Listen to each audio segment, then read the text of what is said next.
J'ai failli vendre mon âme au diable pour de l'argent. Je vous raconte.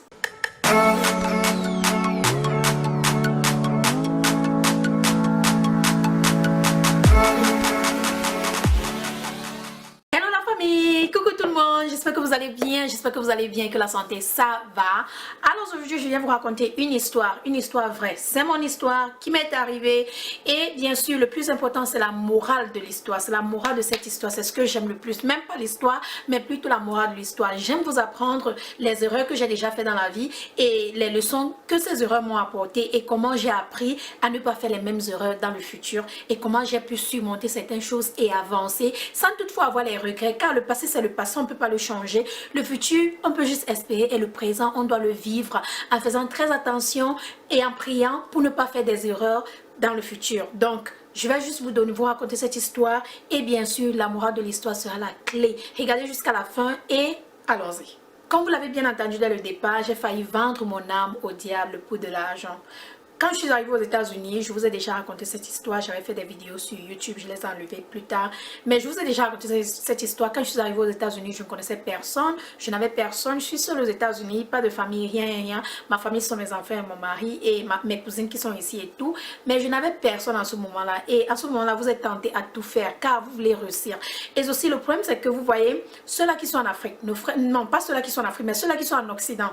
Nos frères et sœurs qui sont en Occident vendent un très bon rêve à ceux-là qui sont en Afrique. J'étais en Afrique, le même rêve m'a été vendu. Je me suis dit que, je me rappelle, je causais même parfois avec mes copines, je me disais que si j'arrive en Occident, je vais juste avoir mon peigne à queue et ma brosse et je vais tresser, je vais me faire de l'argent. C'est pas comme ça. Ici, même pour tresser, il faut déjà avoir un certain certificat ou une licence ou un truc comme ça. Vous ne pouvez pas, sauf si ce sont des amis, des trucs comme ça, vous ne pouvez pas tresser les gens comme ça sans toutefois avoir une licence ou un truc. Donc quand je suis arrivée, j'ai compris la réalité des choses. J'ai compris que ce que les gens qui viennent de l'Europe ou de l'Occident en Afrique nous montrer là, ce n'est pas vrai. Ce n'est pas vrai. Ici, tout le monde souffre pour manger, pour vivre, pour avoir un toit sur leur tête et tout. Les gens souffrent. Pourquoi je vous raconte ceci? C'est juste pour vous dire que si vous êtes en Afrique, ne vous laissez pas éblouir par les gens qui quittent l'Occident pour venir en Afrique et rendre visite. C'est pourquoi quand je suis allée en Afrique la dernière fois, je marchais pieds nus. Je n'avais pas de problème. Vous-même, vous avez vu sur mes vlogs. Je n'avais pas de problème. Où il y a les fous, je deviens folle. Où il y a les affamés, moi aussi, la famille me tue. C'est comme ça. Comme ça que j'ai été élevée. Mais pourquoi est-ce que je dis que j'ai failli vendre mon âme au diable pour devenir riche, pour avoir de l'argent, beaucoup d'argent? C'est quand, croyez-le ou pas, je suis allée au Cameroun en 2013 rendre visite. Vous allez penser que c'est ici dans ce pays d'Oncle Sam que quelqu'un va me proposer 10 millions de dollars pour devenir riche ou pour entrer dans les sectes ou pour vendre mon âme ou je ne sais quoi. Non, c'est dans mon propre pays qu'on veut que je vende mon âme pour devenir riche, pour vivre aisément. Mais les conditions, oh là là, c'est impeccable et incroyable. Je ne vais pas prononcer les noms des gens par respect, mais je vais quand même vous dire ceci. Et après, nous allons parler de la morale de l'histoire. Je suis arrivée au Cameroun en 2013. J'ai rencontré une très vieille amie à moi. Elle ne vivait plus dans le quartier où nous avons grandi ensemble. Elle vivait maintenant dans les quartiers des riches, la Bonanjo et tout.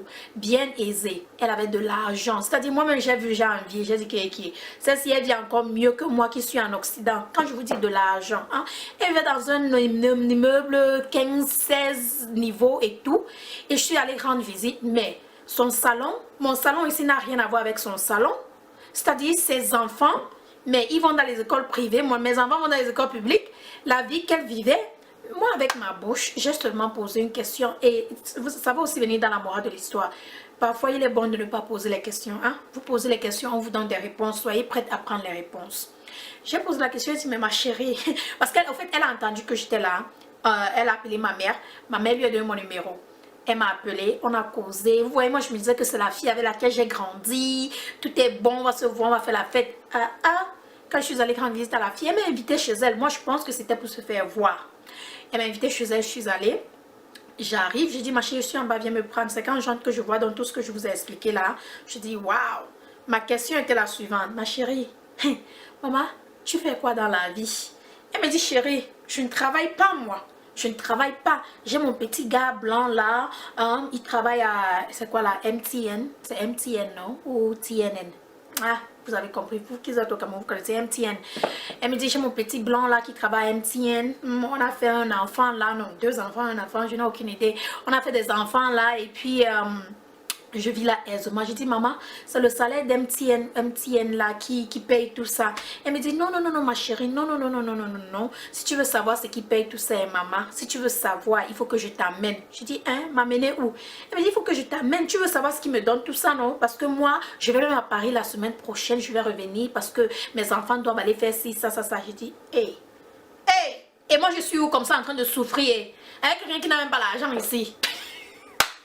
J'ai dit, ma chérie, ok, avant de m'amener pour me montrer où tu prends l'argent, puisque ce n'est pas le salaire de MTN là qui paye tout ça là, dis-moi au moins ce que c'est.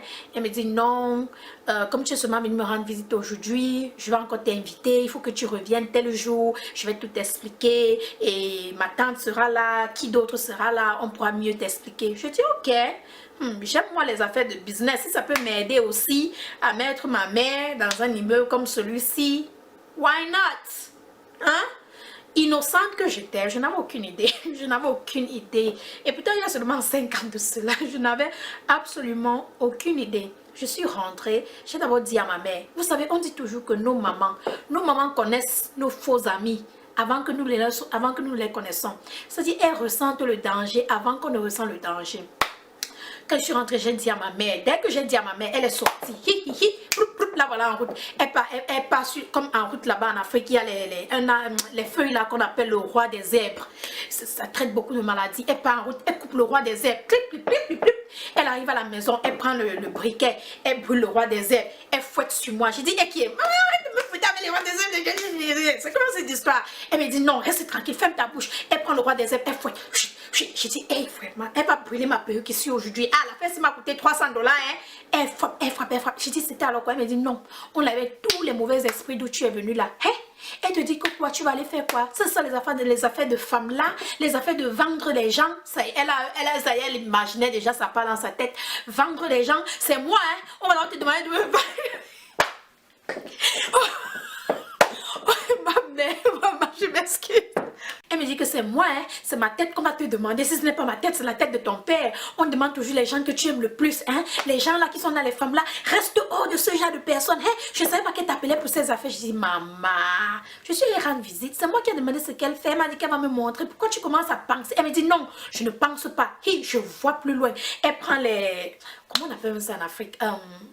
Le njim, on appelle ça le njim chez nous en Afrique. On dit toujours qu'il faut avoir ça. J'ai ça dans mes sacs. Il faut toujours avoir ça dans le sac. S'il y a un accident, tu risques ça risque de t'épanouir de l'accident. Si on t'a empoisonné, tu manges 2-3 grains, des trucs comme ça. Elle prend le njim, elle enlève les grains, elle me donne. Elle me dit, tu as mangé là-bas. Je dis non. Tu as bu. Je dis non. Toi, tu connais, quand je vais chez les gens, je ne mange pas, je ne bois pas. On connaît, je pars avec mon eau et tout. Tu as déposé ton eau quelque part, tu as l'eau aux toilettes. Je dis non. Quand je vais aux toilettes, je vais avec mon eau. Elle me dit ok. Elle prend le njim, elle me dit mange. C'est piment. Elle me dit mange, je mange. Elle me dit ok, tu ne pars pas là-bas, hein? J'ai dit non maman, tu ne sais pas quel genre d'occasion de business qu'elle veut. Elle me dit ce n'est pas une occasion de business, c'est pour vendre les gens. Comme je vous ai dit, nos mamans voient plus loin avant que nous ne voyons. 3-4 jours plus tard, je demande à mon chauffeur de m'amener à Bonanjo. Il m'amène à Bonanjo, j'arrive chez ma copine, je trouve qu'elle a fait la sauce tomate. Hey! En fait, pas elle, hein. Sa ménagère a fait la sauce tomate. Ça sentait bon. Les morceaux de viande qu'il y avait à l'intérieur. Le riz, elle a fait. Les fruits de plantain, elle a fait. Qu'est-ce qu'elle n'a pas fait? J'avais tellement envie de manger. J'ai failli oublier où j'étais. En tout cas, où j'étais, vous avez bien compris. Je me suis assise, je suis arrivée, j'étais avec ma cousine ce jour, j'étais avec ma cousine, je suis pas allée seule. Je me suis assise, les trucs comme ça, tu ne pars pas seule. Hein. J'avais mon eau dans mon sac, là, j'étais bien accrochée. J'arrive, c'est comment ça va, bisous, blabla, sa tante arrive là, son oncle arrive, les gens arrivent, il y a 6 personnes là, moi je suis là, on achète la boisson, les jus et tout, on me demande si je veux boire, je dis que non, elle me dit qui est, toi aussi. On sait que vous là-bas, on vous dit de ne pas boire les choses, comment, le jus est encore fermé, boire, je dis non ma chérie, je ne bois pas les jus, maman, avec mon sport que je fais, je bois moi mon eau, voici ça, pardon, je ne prends pas mal la chose, elle me dit ok, elle offre à ma cousine aussi a dit nada, elle ne boit pas, nous sommes assis. vraiment les choses, il fallait juste que je reste chez moi au lieu de porter mes pieds, aller rendre visite à quelqu'un qui m'a déjà donné les hints, donc qui m'a déjà montré que ce que je risque de te dire là, tu risques de fuir. Bref, nous sommes arrivés, on s'est assis devant sur la table, son oncle a fait la prière. J'ai dit, ah ok, on fait la prière avant de manger, on a fait la prière avant de manger. Elle a commencé à se servir, elle s'est servie, sa tante s'est servie, son oncle s'est servi. Elle m'a demandé de me servir, je me suis servie, j'ai déposé devant moi. Ma cousine s'est servie, elle a déposé devant elle. Du coup, je me suis lancée, j'ai dit, mais ce que tu voulais me dire là, ça encore quoi? Elle me dit qu'écoute, au fait, c'est une secte. J'ai dit, hein? C'est une secte. En fait, c'est pas comme ça qu'elle a commencé. Donc, elle m'a amené doucement, mais je coupe juste les parties. Elle me dit, c'est une secte et tu ne dois pas... On ne te demande pas les gens, les trucs comme les gens font souvent là. Non, non, non, on ne fait pas ça ici, dans la secte-ci. Je dis, qu'est-ce que vous faites alors? Elle me dit, au fait, tu vois comment on a préparé là. Le repas est béni parce que le repas est incarcéré. Qu'elle a dit, le repas a quoi à l'intérieur? Je dis, ah, il y a quoi dans le repas? Elle me dit, chaque fois que tu prépares, tu pars aux toilettes, tu fais un peu caca, tu prends ton caca, tu mets dans la nourriture, tu tournes. Quand les gens vont venir chez toi, ils vont manger. Quand ils mangent cette nourriture, tu prends leur chance.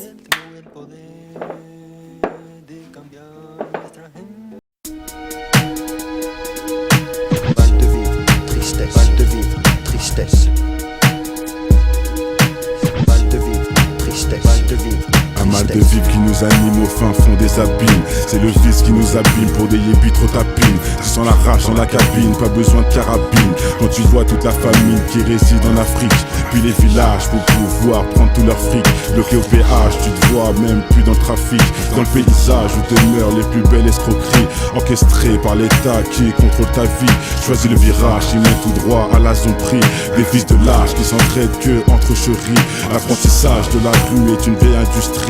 Le métissage vient des enfants violés de leurs nombreux crimes. Ne voile pas la face face à la justice et l'injustice entre l'homme d'affaires et le mec qu'un pas bat plus 10. C'est les valeurs et leur conscience qui fait preuve de fainéantise. Après l'analyse, beaucoup de mecs se noient dans la tise. Traumatisé, je constate une défaillance dans l'expertise. Autant dire, un gun, une gâchette et puis tu tires. Tu vas me dire, prends tes sapes, ton cache et puis tu tires. Mais les vrais guerriers lâchent pas, c'est le conflit qui m'attire. Je n'irai pas en tant que martyr avant de partir avec les satires en enfer. Pour mal commis, on t'enferme pour un Loki.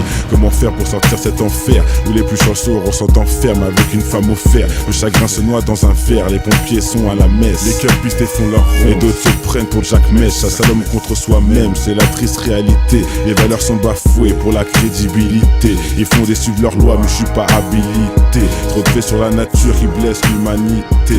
Les régions devenues des tas de sens, indiens jusqu'aux pygmées. Un monde qui part dans tous les sens et qui ne cesse de s'effriter. Ils font des suivre leurs lois mais je suis pas habilité. Trop de faits sur la nature qui blesse l'humanité. Les régions devenues des tas de sens, indiens jusqu'aux pygmées. Un monde qui part dans tous les sens et qui ne cesse de s'effriter. Le vase est inondé.